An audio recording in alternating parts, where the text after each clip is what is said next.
This is Glow in the Dark Radio.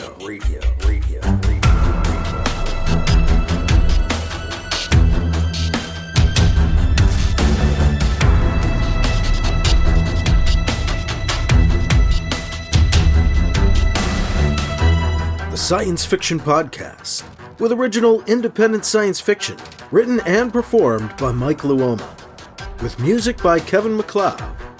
The Vatican Assassin Trilogy and The Adventures of Alibi Jones by Mike Luoma are available in ebook, trade paperback, and audiobook wherever you find your books online.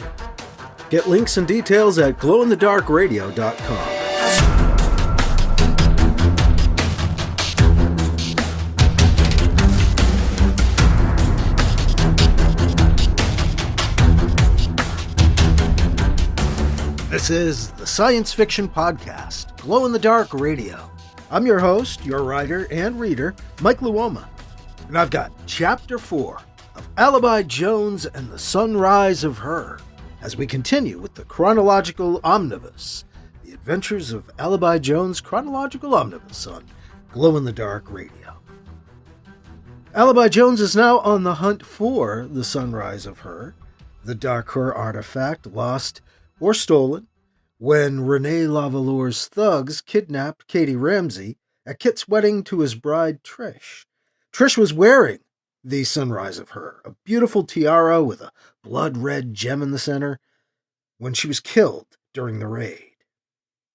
Alibi began his investigations at the scene of the crime, but ran into all kinds of dead ends at the Paradisimo station, which was partly owned by Lavalour, so yeah, he didn't think he was going to find anything there. He suspects Lavalour, but he's not supposed to go near him or go on his planet, land on his planet Kismet, or he's a dead man, according to Lavalour's right-hand man, Peterson, who's warned him away, threatened him. So, while Alibi Jones is investigating the disappearance, he's not supposed to be paying any attention to a guy that he thinks is partially responsible, Rene Lavalour. But having hit those dead ends in the last chapter, he's now heading to Rigel 4 to consult with one of the smartest people he knows, who also has some shady connections of his own. We're going to catch up with Krish, Dr. Krishnavurti, as Alibi heads his way in Chapter 4 of Alibi Jones and the Sunrise of Hur, coming up on this episode of Glow in the Dark Radio. Just want to give you a heads up, you have one more day today. If you're listening on Saturday, the 8th, today is the last day for you to take advantage of half-price books, ebooks, at the Smashwords Read an eBook Week sale. I've got the Chronological Omnibus, which we're featuring on the podcast. Of course, we're featuring the audiobook, but you can get the ebook of The Adventures of Alibi Jones Chronological Omnibus for half price. It's usually $4.99, so it's $2.49 during the Smashwords Read an eBook Week sale. Same is true for the Vatican Assassin Trilogy, collected under one cover. Usually $4.99 for the ebook, now $2.49 during the Smashwords Read an eBook Week sale. And my new nonfiction release, the second edition of Star-Lord and the Guardians of the Galaxy, the unofficial comic book history, that also usually goes for $4.99, and that is on sale this week as well for $2.49. And that's all at smashwords.com, and today is the last day if you're listening on Saturday. Otherwise, I'm sorry, the sale is over. It ends at midnight Pacific time on March 8th. The Smashwords Read an eBook Week sale. And some of my books are actually free there as well, so head over to Smashwords and check them out. You can follow the link in the show notes if you want to get there easily, or just go to my website. And once again, a huge thank you to patrons. My patrons who keep this show going.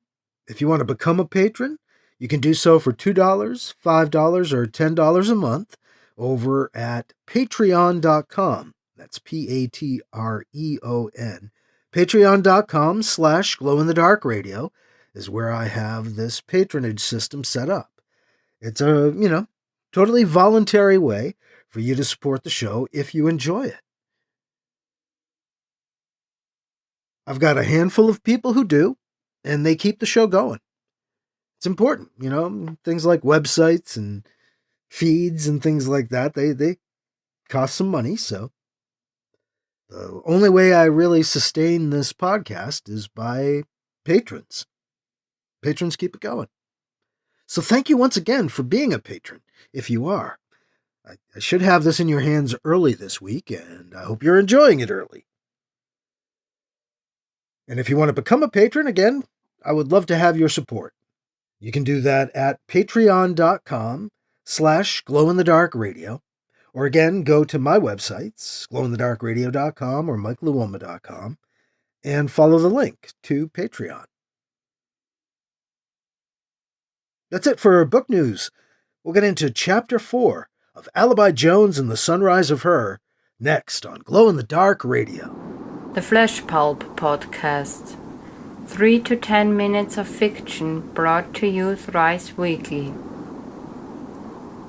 200 miles below the surface of the earth, at the terminus of a series of long-sealed caverns and interconnected shrines, under the shadow of the eternally bleeding eye, there is a crippled wreck of a man writing tales, stories of a dimension engulfed in madness. He is writing them of you. Find them all at fleshpulp.com or search for it on iTunes.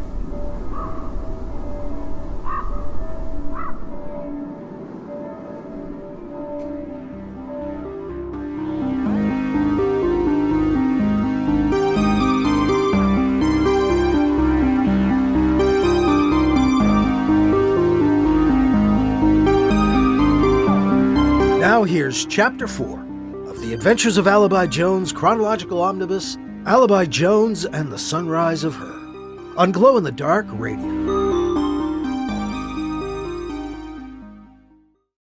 Alibi, come in, Krish says, welcoming Alibi into his new facility on Rigel 4. The state-of-the-art Project Research Laboratories are located on the outskirts of the colony's main city, situated opposite the spaceport. The transspace jump on the commercial carrier from Paradisimo to Rigel 4 takes Alibi less time than the land transport ride from the port out to Krish's lab. Less than an hour from station to planet, but a taxi ride across the city through traffic takes Alibi almost an hour and a half. Krish still enjoys the full support of the project in his experimental endeavors. Not surprising, as his old friend and Alibi's aunt, Anita Capituna, is still nominal CEO of the project. A year ago, Alibi and Kit helped Krish recover the body of a man who supposedly had been possessed by the biomechanical energy matrix of one of the ancient enemy by a being known as Azumet. After Azumet moved on, they retrieved the empty corpse. Initial measurements and observations showed that the dead man's body was soaked with tachyon particle waves. Krish has spent the last year studying the man's body and the tachyon readings. This new lab was built for him about 6 months ago on his adopted home planet of Rigel 4 for the express purpose of examining the phenomena. "This is Dr. Shinose," Krish says, introducing the lab-coated, caramel-skinned woman with black hair next to him.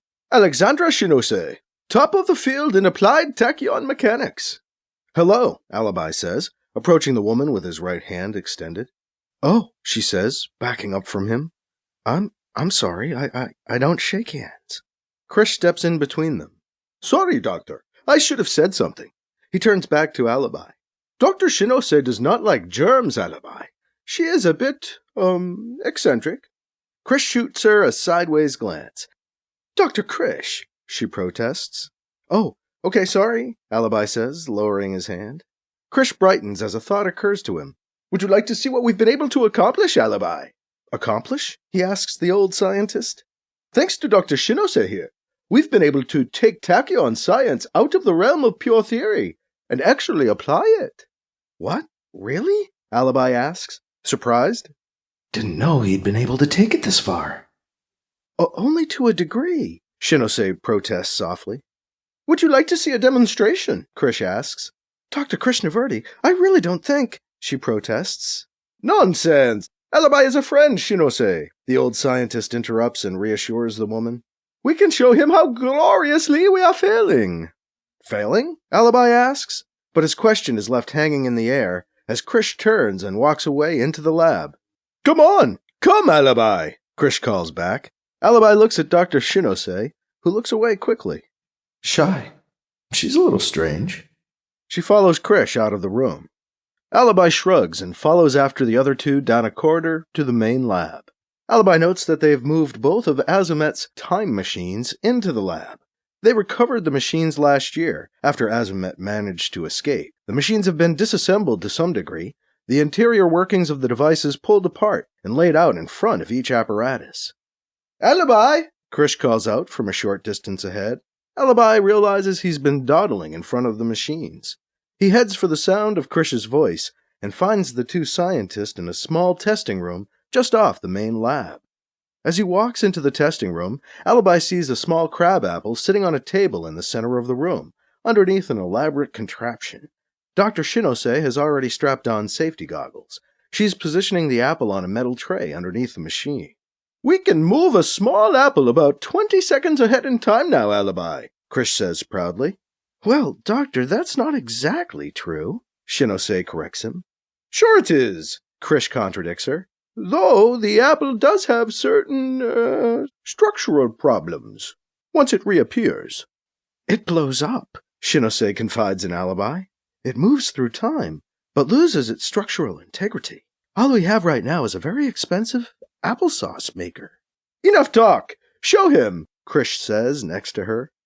Dr. Shinose powers up their new time machine. Alibi recognizes the humming sound. Well, Krish, at least it sounds like Azumet's machines, Alibi shouts over the noise. Watch, Krish says. As Alibi watches, crackling blue energy begins to leap from the elaborate contraption over the apple. The metal plate below grows surrounded by a veil of crackling light blue energy. Then the apple disappears from beneath the machine. The blue energy dissipates. Here, Alibi, look! Krish directs Alibi's attention to an empty table placed against the wall of the small room. As Alibi watches, a red smudge forms in the air just above the table. It comes into focus and becomes a crabapple. Before the image registers completely, the small apple explodes like an applesauce bomb. Whoa! Alibi reacts involuntarily as he's sprayed by small bits of apple. But don't you see, Alibi? Krish says with excitement. We're using tachyons to move actual matter. What do you mean? Alibi asks. Azumet could move only energy, Krish explains. Granted, we do not have the ability to isolate the ultra-complex matrix of biological energy that he moved ahead through time. But instead, we have been able to move actual matter using tachyons. All the same. Dr. Shinose pipes in at this point. If the biological sciences were sufficiently advanced, I believe we could move the equivalent energy forward through time, she says with confidence, if they could isolate the matrix. Really? Yes, she confirms. So you've figured out Azumet's machines? Mostly, Krish says. Alibi darkens as he remembers Azumet. One of the ancient enemy, Azumet claimed he had moved his consciousness, or biological energy matrix as he called it, 1,000,000 years ahead through time, escaping the destruction of his race and their world, to take over a human body and mind in our time. He also claimed there were more of his kind on the way, moving ahead through time. The ancient enemy were the forebears of the human race, a ruthless, aggressive, and warlike people who dominated the other races in our galactic neighborhood over 1,000,000 years ago. They called themselves the People, and they ruled thousands of planets with an iron will.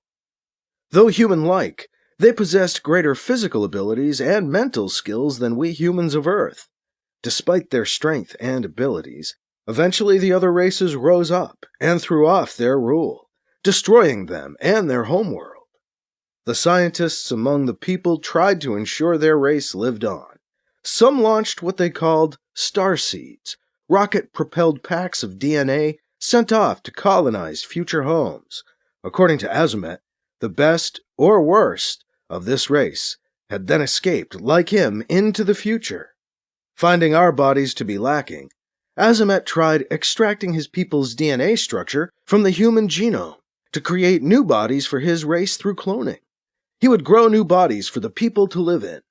Azamet captured and nearly killed Alibi as part of that process, until Kit and the Solar Alliance showed up to save the day and Alibi's life.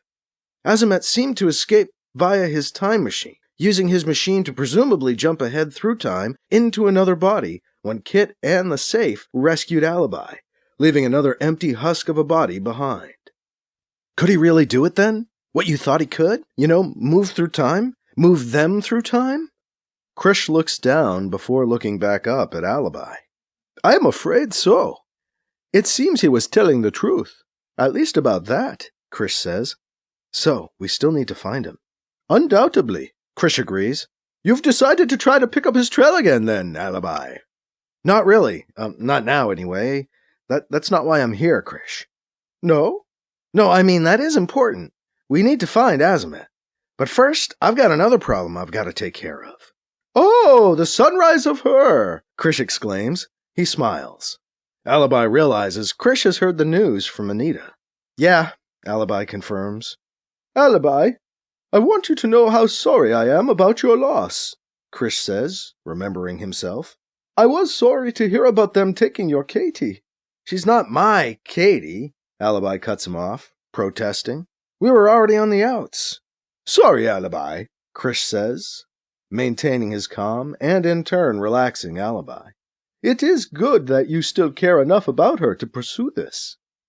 Anita doesn't seem to think so, Alibi says. That's why she has me trying to track down the Sunrise of Hur instead. Nonsense, Krish chastises him. She's as worried about her as you are. She's just worried about you more. Alibi pauses. Krish made him think for a moment. He smiles before he continues. I don't believe in slavery, Krish. If I could stop Lavaleur, I would. The way he uses people? Alibi stops short. He shakes his head at the thought. Is the Solar Alliance that different? Krish asks, provocatively. Well, yeah, Alibi counters. The SA is a democracy. People are free in the Solar Alliance. To a certain degree, yes. But people must work, earn a living. There are rich, there are poor. People on Kismet are provided for. Room, board. You can't be serious. Well, no, I'm not. Not actually. Playing the devil's advocate a bit, Krish admits. Speaking of the devil, Krish trails off, lost in thought. The devil, Alibi asks. Krish's attention snaps back. Well, some call him evil, I suppose, Krish says. But not exactly. Talking about Lavaleur put me in mind of another powerful lord. I have a thought. There's someone you might want to contact about the Sunrise of Hur. Someone who knows the right people? Krish laughs. No, someone who knows the wrong people. I would imagine he even knows your Mr. Lavaleur personally. And he might agree with what I was just saying, seeing as how he is a bit of a devil himself. Ugh, then I'm not sure I want to know him, Alibi cracks. Sometimes it is good to know the wrong people. I met this man when I was working with your father, who was also a man who knew many of the wrong people, Krish says, sounding wise. Yeah, look where that got him, Alibi retorts. Got him you? Krish points out. Alibi glares at Krish for a second, then looks down at the floor, going silent. After a short, awkward pause, Krish tries again.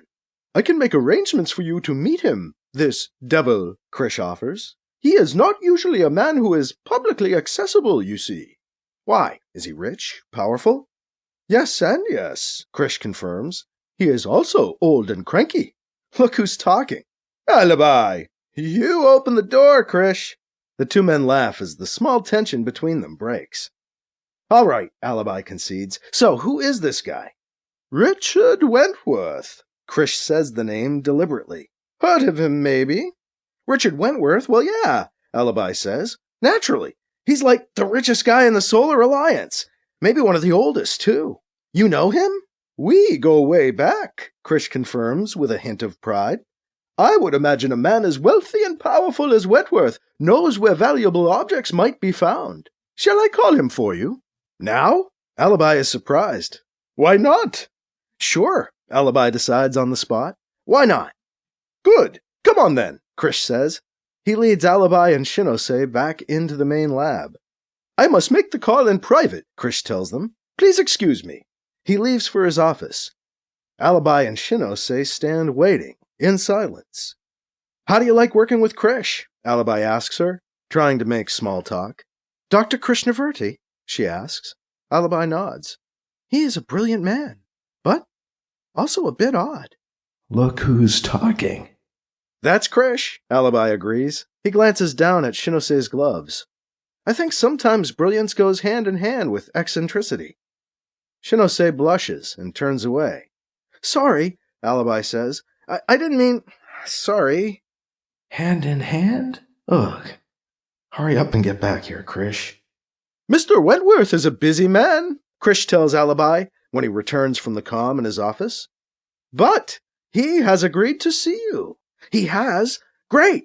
I think that's great, isn't it? Yes. He almost seemed to be expecting you, strangely enough. Not only that, he has arranged for a ship to pick you up, Krish says. That's good, Alibi says, since I don't have my ship here on Rigel 4. It is better than good, Krish tells Alibi, as I do not think he allows other people's ships to dock at his orbital station, and he doesn't often allow visitors. Once again, you can consider yourself lucky, Alibi Jones.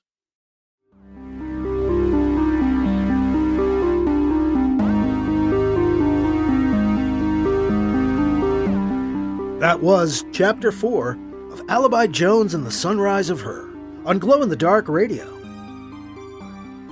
Richard Wentworth, eh? Krish seems to think this is a good idea. But how will Anita feel about involving Wentworth? We got a little background there, too, on the ancient enemy, Azimuth, time travel, and such. And Alibi got some reminders of his father, once again having to face the legacy of BC, the Vatican assassin.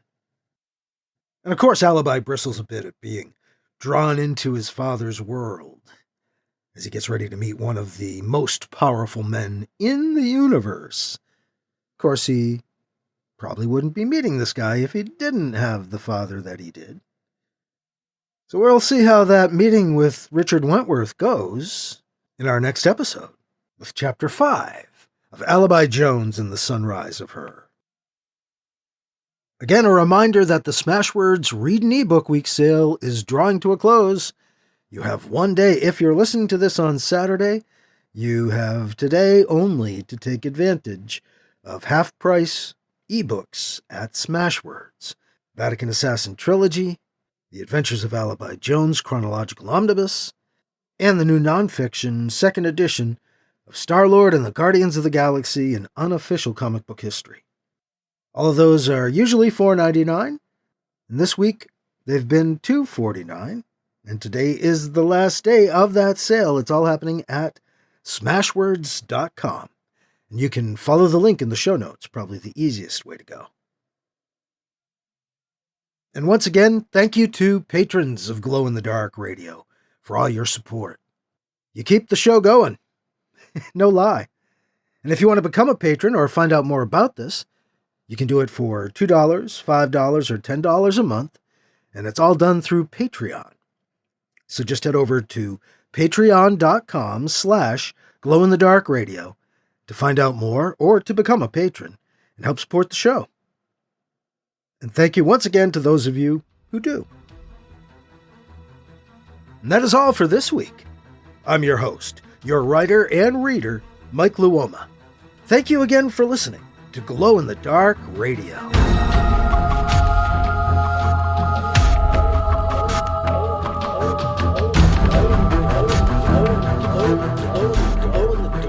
Glow in the Dark Radio.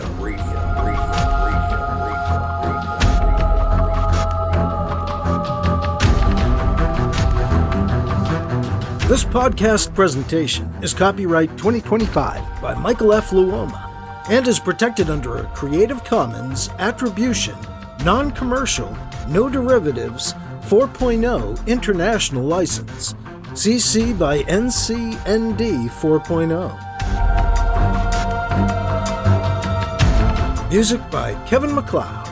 You can find his work at incompetech.com.